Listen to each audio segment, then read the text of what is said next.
요한복음 10장 25절과 29절을 먼저 봉독하겠습니다. 하늘에 계신 우리 아버지, 라는 우리 믿음의 고백 앞에 그 아버지라는 말씀을 통해 주시는 그 무한한 하나님의 은혜와 긍휼이, 사랑이 시편 63편처럼 끊임없는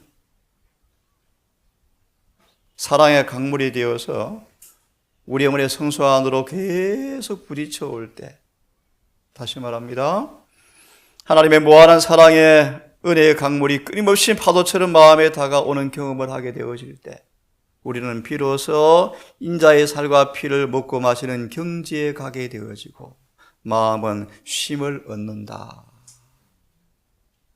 그래야 우리 입술에 아버지라 라는 이름의 의미를 비로소 이해하게 된다.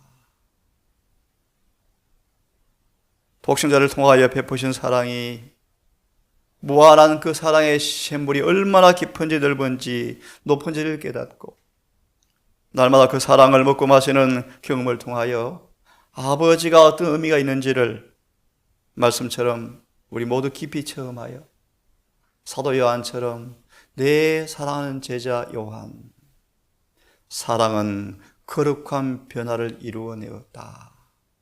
창세 전에 그래서 예수 안에서, 사랑 안에서 흠이 없게 하시려고 우리를 택하사. 읽겠습니다.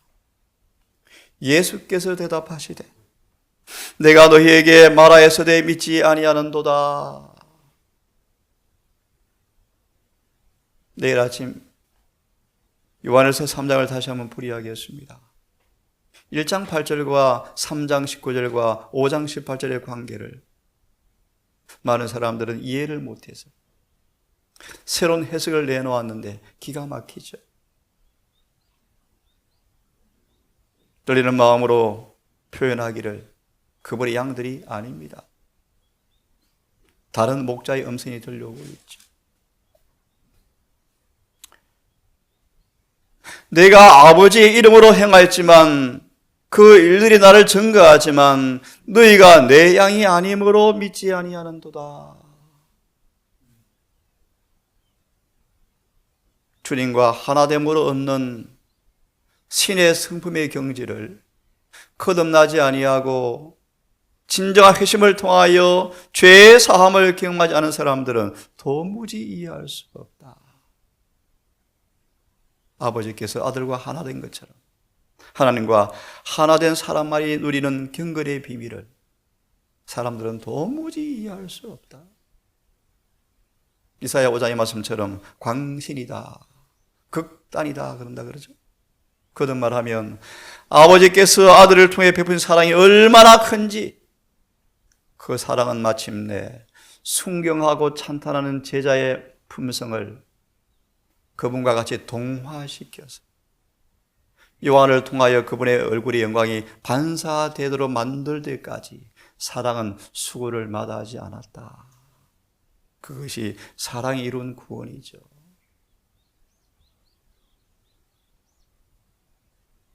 시간 관계상 보지 않겠지만 아버지와 아들이 나란히 걸어가고 있었다. 아버지의 마음이 고통으로 찢어져 듯한 고통 속에서 살 길을 걸어갔죠. 독생자에 대한 사랑이 아브라함의 마음을 얼마나 고통스럽게 했습니까? 이제 아브라함은 아들이 죽는 것을 사람들 앞에 보이기가 원하지 않아서 하나님께만 보도록 하기 위해서 사람들을 내버려두고 올라가는 장면 보십시오. 마지막 포옹과 마지막 눈물이 흘려지고 마지막 이별의 포옹을 한다. 아들이 제단에 눕는 광경을 묵상해 보십시오. 우리를 향한 아버지의 사랑이 얼마나 큰지를 마음의 수건을 벗은 모습으로, 깊은 감동과 확신의 모습으로, 그래서 죄를 정오하고 죄에 대해 죽어버리고 온 마음을 다하여 하나님께 충성을 다하는 그런 거룩한 변화가 우리 모두에게 응하기를 간절히 바랍니다. 아멘. 너희가 내 양이 아니므로 믿지 아니하는도다.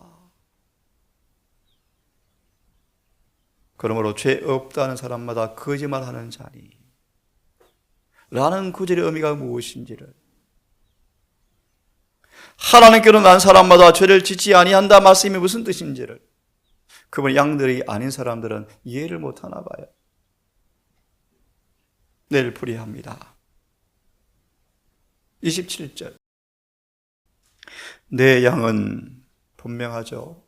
내 음성을 들으며. 요즘 계속 저는 계시록을 보고 있습니다.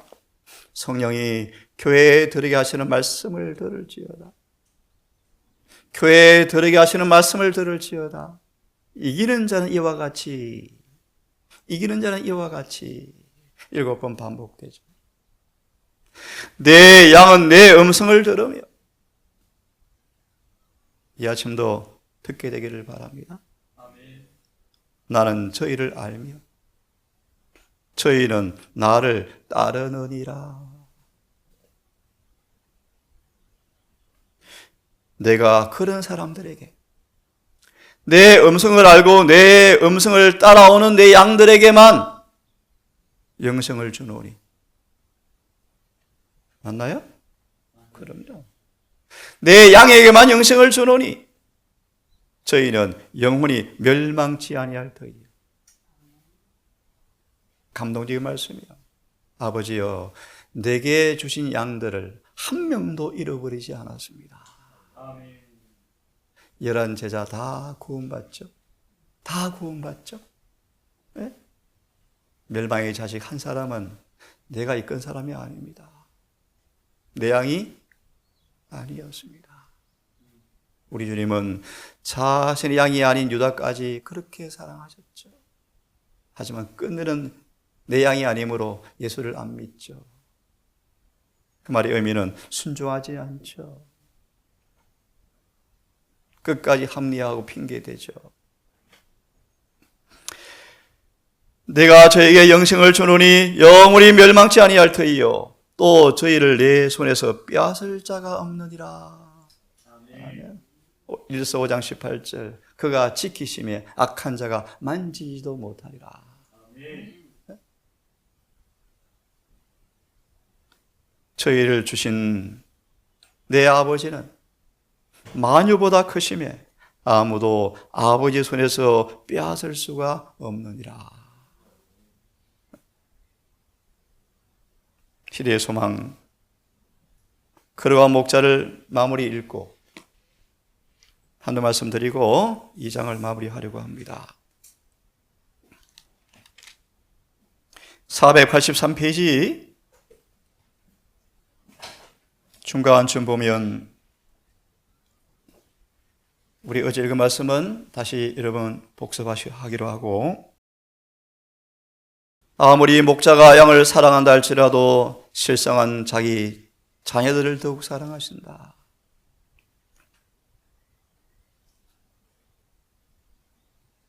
예수님은 우리의 목자일 뿐 아니라 우리의 영원한 아버지이시다. 아버지. 내가 내 양을 알고 양도 나를 아는 것이 아버지께서 나를 아시고 내가 아버지를 아는 것처럼 그분이 아신다고 말씀하신다. 이 얼마나 놀라운 말씀인가. 아버지는 예수님을 내 짝된 자라고 표현하셨다. 이것이 아들과 아버지의 관계이다. 이것이 바로 우리와 하나님과의 관계를 묘사하기 위해서 주신 말씀이다. 우리를 그분의 짝꿍이라고 말한다. 짝꿍, 짝된 자라고 말하신다. 우리가 그분의 아버지의 선물이요 그분이 하신 일의 보상인 까닭에 그분께서는 우리를 사랑하신다. 그분께서는 우리를 당신의 자녀로 사랑하신다.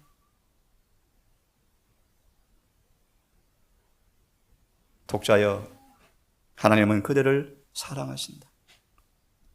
하늘 그 자체도 이보다 더 크고 더 좋은 것을 줄 수가 없다. 그러므로 믿어라. 예수님은 거짓 목자로 말미암아 잘못 인도된 온 세상에 흩어진 영혼들을 생각하신다. 그래서 큰 소리에 치면 엊그제 말씀처럼 우리 밖에 있는 양들을 불러내는 마지막 목소리예요. 그분의 목장의 양으로 모아드리고자 한 자들이 이리들 가운데 흩어졌다. 여러분, 이리가 양 잡아먹는 거 보셨습니까? 정말 잔인하지 않습니까? 한 영혼이 흩어져서 우리를 벗어나서 사단의 맹공격을 통하여 죄를 범할 때 주님은 그렇게 고통스러워 하십니다. 우리가 죄를 지을 때 그분은 또 십자가의 고통을 또 당하신답니다. 아버지여, 한 번만 더 기회를 또 주십시오. 또 주십시오.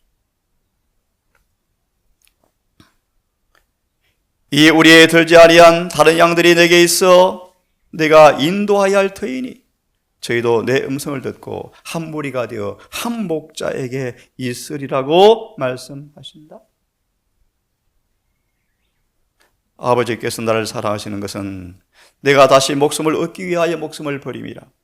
이 말씀은 내 아버지께서 그들을 매우 사랑하셨으므로 그들을 구속하기 위하여 내 생명을 주었기 때문에 그분이 나를 더욱더 사랑한다는 뜻이다. 내가 내 생명을 들여 너희의 빚과 죄를 담당하여 너희의 대리자와 보증인이 되므로 나는 아버지께 사랑을 받고 있다. 내가 다시 목숨을 얻기 위하여 목숨을 버림이라. 이를 내게서 빼앗을 자가 있는 것이 아니라 내가 스스로 버리노라. 나는 버릴 권세도 있다. 인간은 가족의 일원이 되셔서 죽을 수밖에 없는 인생이었으나 죽음을 몸소 경험해 보셨죠. 저는 말하기를 그러므로 성도의 죽음의 현장에 주님께서 임재하신대요. 나도 죽어봤다. 나도 죽음의 고통을 안다. 화이처럼 조금만 참으라. 몇 번만 숨을 깊이 들으십시오. 그래야 하면 쉼이 올 것입니다. 눈을 뜨시면 부활의 아침 구주를 보게 될 것입니다. 우리와 같은 고통을 맛보기 위해서 인생으로 오셔서 죽음을 맛보셨죠. 하나님으로서 세상을 위한 생명의 근원이 되셨죠. 다가오는 죽음에 정할 수 있는 능력이 있었지만 죽음의 지배 아래 들어가는 것을 거절할 수 있었지만 우리에게 불멸을 주기 위해서 생명을 버리셨죠. 그분은 사람들이 영원한 죽음을 당하지 않도록 하기 위하여 세상의 죄를 지고 죄의 저주를 견디며 생명을 희생제물로 바치셨다. 실로 우리의 질고를 지고 우리의 슬픔을 당하였거늘 그가 찔림은 우리의 허물로 인하며 그가 상함은 우리의 죄악을 인함이라. 그가 징계를 받음으로 우리가 평화를 누리고 채찍에 맞음으로 우리가 나음을 입었도다. 우리는 다 양 같아서 그릇 행하여 각기 제 길로 갔지만 여호와께서는 우리 무리의 죄악을 그에게 담당시키셨도다. 스가랴 6장 13절을 좀 보기를 바랍니다. 아버지와 아들의 사랑이 얼마나 큰지를 잠시 몇 구절을 통하여 좀 보도록 하겠습니다. 스가랴 6장 13절의 말씀에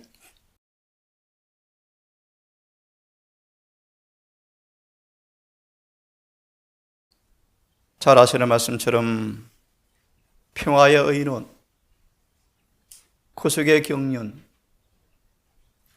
창세 전부터 세워진 은혜의 경륜, 예수님이 이 땅에 연한 손으로 오셔서 여호와의 전을 건축하고, 아시죠? 무슨 뜻인지. 예수님은 타락한 인간이 어떻게 하나님의 은혜로 말미암아 다시 그분의 성전으로 지어지는지를 몸소 그분이 30년간 건축하셨죠. 품성을 건설하셨죠. 여호와의 성전이 되셨죠. 또 그분이 전문가인 숙련자가 되셔서 우리를 그렇게 성전으로 또 지으셨죠. 이것을 평화의 의논이다. 이 말씀은 6장 13절 주석을 한두 문장 보려고 찾았습니다. 평화의 의논 6장 13절 요약하겠습니다. 온 하늘은 통곡하였다. 하늘 궁정 전체가 황폐 때문에 통곡하고 있었다.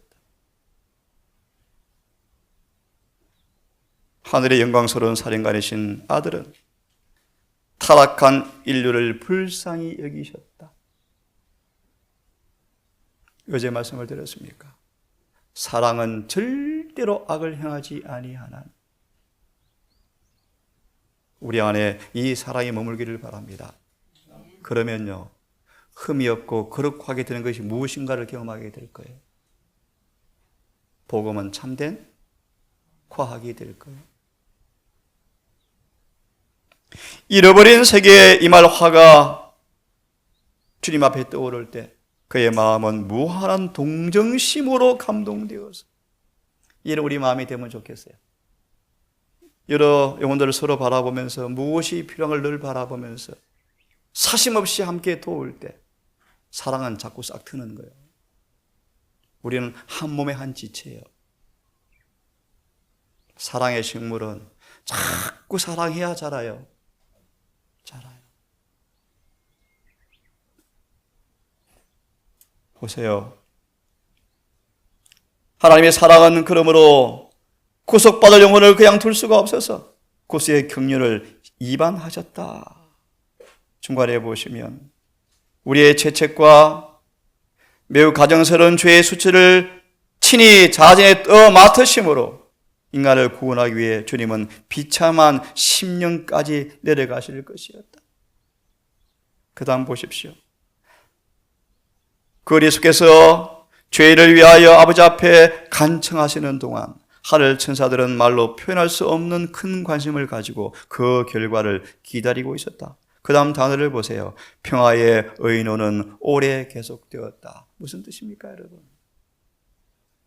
하나님께서 독생자를 주는 것도 고통스러운 일이었습니다. 평화의 의논은 오래 계속되었다.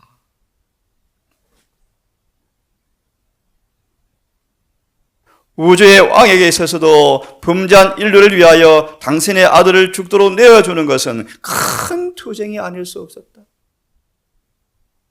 하나님의 세상을 이처럼 사랑하사 독생자를 주셨으니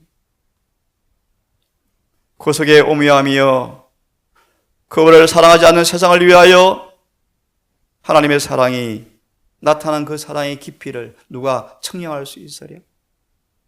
이해할 수 없는 사랑의 오묘함을 이해하려고 노력하는 불의의 시선들은 경탄해버린다. 경탄해버린다. 마태복음 27장 45절을 빨리 펴시기를 바랍니다.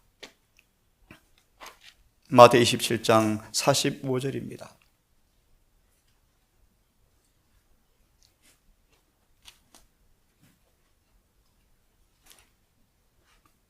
제6시로부터 온 땅의 어둠이 임하여 제9시까지 계속하더니, 이 짧은 성경 구절을 성령께서는 이렇게 말씀하십니다. 27장 45절.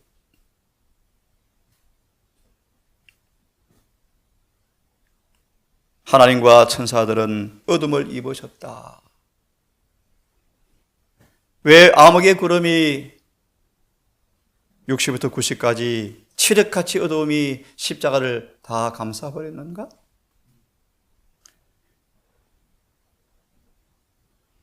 중간 보시면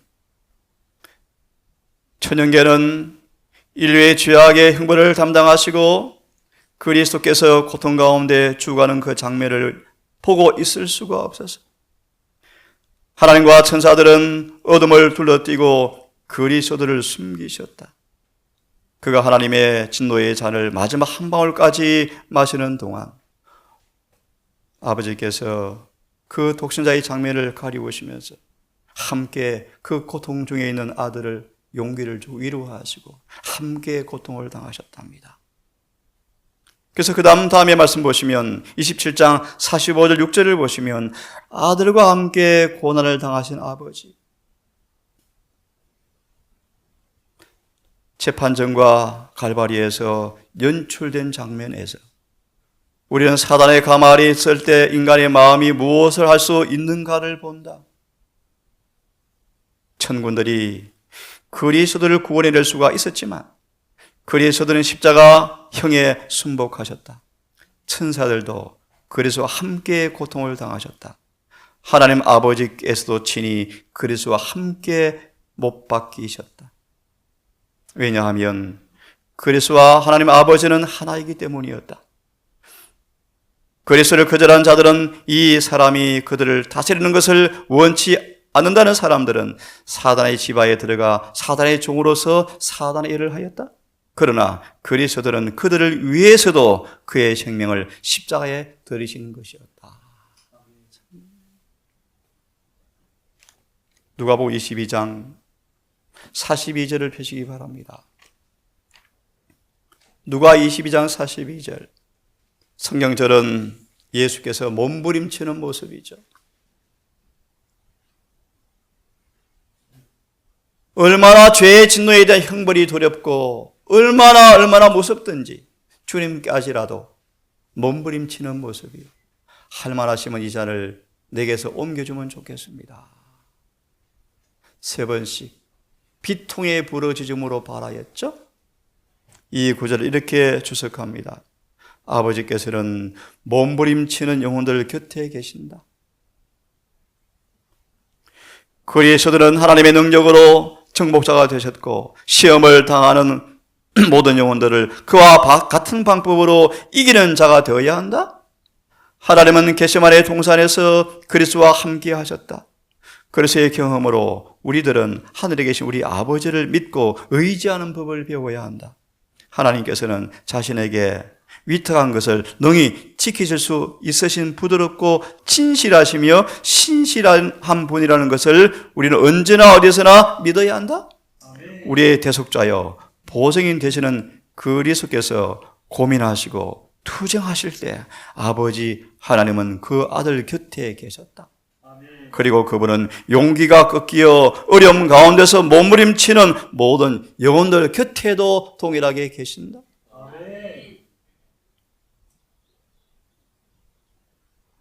한 말씀 보고 우리 마무리합시다. 요한일서 3장 1절입니다. 요한일서 3장 1절 어제 보았습니다. 어제 충분히 시간이 좋아졌으면 제가 10절까지를 다시 풀이 좀 할 의도로 말씀을 준비했는데요. 짧은 시간 관계로 반만 다루었습니다. 내일 아침에 다루겠습니다. 보라, 아버지께서 어떠한 사랑을 우리에게 주사 하나님의 자녀라 일컬음 얻게 하셨는고.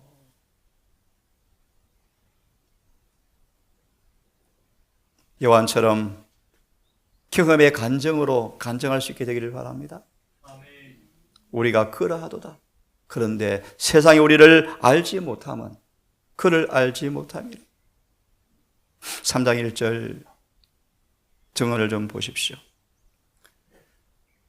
어린이처럼 환영받고 자녀로 인정받는다. 구세의 경유는 단순히 죄의 형벌을 피하는 방법이 아니고 죄를 용서받고 결국에 하늘에 들어가게 하는 계획인데, 석방된 포로, 용서받은 형사 피고인으로 의심의 눈초리를 여전히 있는 채, 우정도 나누지 못한 채 믿어주는 사람이 없는 그런 모습으로 하늘에 들어가는 것이 아니고 환영받고 완전히 신임받는 자녀로 우리를 받아들이게 하는 것이 구속의 경륜이다. 우리 구속주의 희생으로 말미암아 회개하고 믿는 영혼들을 위하여 많은 준비가 되어 있다. 우리가 구원받는 것은 하나님께서 그리스도의 피의 대가로 산 자들을 사랑하시기 때문이다. 어떻게 사랑하십니까? 어떻게 사랑하십니까? 요한일서 3장 1절 2절 이하의 말씀 내일 다시 말씀을 드리겠습니다. 그분은 회개하는 죄인을 용서하시고 하늘에 들어가도록 허락하실 뿐 아니라 하늘문에서 우리를 환영하시기 위하여 기다리고 계실 것이며 복받은 자들의 살 집으로 들어가게 하실 것이다. 오 놀라운 사랑이여, 이 타락한 인류를 위하여 그의 사랑하는 아들을 선물로 주심으로 아버지께서 우리에게 보여주신 참으로 귀한 사랑이요, 이 크신 희생 제물은 흘러 넘치는 그분의 무한하신 사랑의 통로이다. 이는 예수 그리스도를 믿는 모든 사람들에게 탕자와 같이 하늘의 은총을 값없이 완전히 회복시켜 주려 하심으로 우리를 이렇게 사랑하셨다. 시간관계상 실물교훈 잃어버린 양의 비유를 읽지 않겠습니다. 읽어보십시오. 얼마나 감동적인 필체가 그곳에 기록되어 있습니까? 기도합시다. 아버지, 오늘 십자가를 통해 흘러나오는 사랑의 깊은 연못에 우리의 사상과 생각이 다 잠겨지고 바울처럼 한 가지 생각이 우리를 지배해버리는 단일한 삶, 눈이 밝은 삶, 목적이 일관된 삶, 에녹처럼 오직 일념으로 하나님께 영광 돌리는 것이 그의 삶의 전부였던 것처럼 우리 또한 그렇게 삶으로 이루어지는 놀라운 구세의 경륜의 원대한 계획이 친일의 성수 안에서 이루어지는 살아있는 교회의 모습으로 높이 산 꼭대기에 서 있게 되기를 원합니다. 아무리 세상 어둡고 아무리 칠흑같이 어두울지라도 산 등성에 서 있는 나무가 그 어두운 밤일지라도 보이는 것처럼 높은 산에 뚜렷하게 세상과 분리된 모습으로 우리를 서게 해 주셔서 이처럼 사랑을 알고 믿고 경험하는 그 간증의 노래가 이 동산에 충만케 해 주시옵소서. 오늘도 바쁜 일상이 또 우리를 찾아오지만 경건의 영성을 통하여 세속에 임박이지 아니하고 끌려다니지 아니하고 말씀의 능력으로, 은혜의 능력으로 세상을 지배하고 우리의 본성을 통제하고 하늘의 뜻이 이루어지는 거룩한 하루가 되게 하셔서 오늘도 구원의 강수를 마음껏 마시며 구원을 경험하며 우리 아버지 아들을 통한 놀라운 사랑을 알고 믿는 하루가 되게 해 주셔서 이 한날도 주 앞에 헌신되어져 아름다운 열매로 가득한 하루가 되게 해 주시옵소서. 병상에 있는 딸을 기억하시고 정말 벌레만도 못한 질그릇 같은 인간이 한치도 볼 수 없는 인간이기에 오 아버지, 실은 가운데 있는 딸에게 무한한 긍휼을 느끼고 경험케 해 주셔서 위로와 용기 얻게 하시고 속절없는 그 딸에게 은혜를 베푸사 시술을 잘 마무리하고 병원을 탈출하여 가정과 교회로 돌아올 수 있도록 자비를 베풀어 주시옵소서. 장로님도 아버지 소망을 잃지 않게 하시고 그 어려운 가운데 두 부부가 더 믿음의 꽃비를 붙잡고 성예의 가마로 은혜 얻는 시간 될 수 있도록 그들의 마음을 성령께서 권고해 주시옵소서. 우리 모두를 기억하시고 모든 동성가족 기억하시고 한 사람도 잃어버리지 아니하고 주님 몸된 교회 한 배에 다 탄 모습으로 마침내 하늘 한국까지 도착할 수 있도록 도와주시기를 사랑 많으신 예수님의 이름으로 기도드리옵나이다.